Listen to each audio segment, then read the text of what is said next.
say what is different within a traffic stop and a criminal stop when you pull over a driver? Yes, sir. I think that the best thing, the best information that I can give the public is that you need to try to get a driver's license. If you don't have a driver's license, then I think you should study the manual and be familiar with the rules of the road in the state of Alabama. Number one, for your safety and for the safety of the people that are on the streets. And I think that that's very important, even if you don't have a driver's license, that you take the time to educate yourself in operating a motor vehicle. Because sometimes we have people that they're driving, they may get here and they don't learn how to drive, and they're trying to drive because they want to be employed and they need to get somewhere, they need to get their kids to and from school.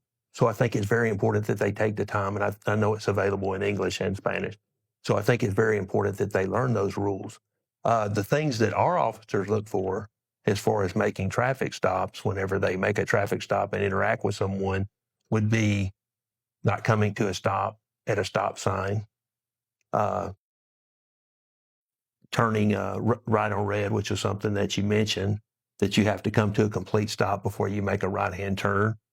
Speeding, making sure you're familiar with the speed limits when you're there. Making sure, one thing that is very important is when you see a school bus that you're stopping for that. We do have a lot of unlicensed drivers that really don't understand that.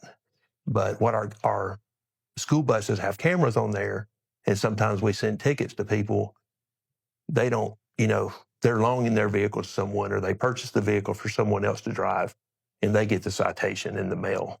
So it's very important, and for the safety of the community, that you make sure that you're familiar with the school buses and that you have to stop when you see them coming because the lights are flashing, letting you know that the sign is about to come out. Perfect. In which cases could you detain the driver?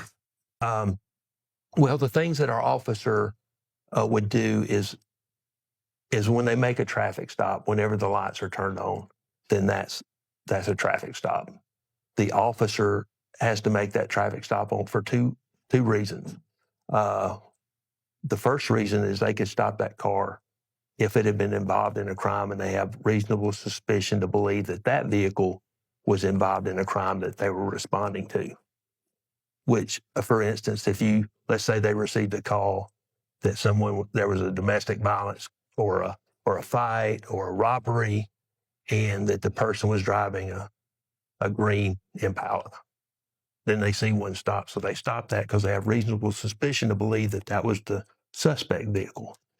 The other reason would be just a traffic stop, and the person is detained while the officer is writing a citation, interviewing them, and under the current Alabama law that just went in effect, then if the person doesn't have a driver's license, they have no ID, and the officer determines by reasonable suspicion that the person may be an illegal immigrant, then they can check that. If you are someone that is here legally, then you would have something to show a green card or work visa or something such as that to let someone know that you're here legally. And that's usually the only interactions that we have that we're looking for, that the officers have a duty to do it.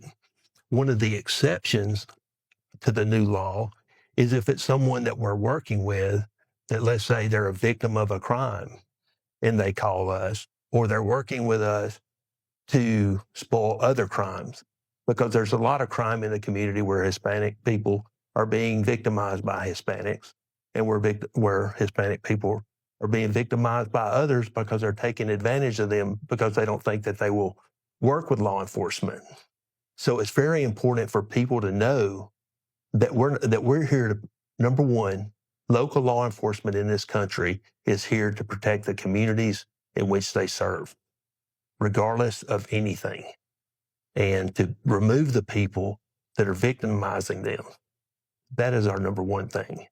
As a police chief, my number one thing is to make sure that my officers go home safe every day, that they work with the community well, and that we build a relationship with the community. And so that's the main thing that someone would have to look for is if you're making sure you're driving correctly, regardless of what your immigration status is, then you may not even get stopped if you learn how to drive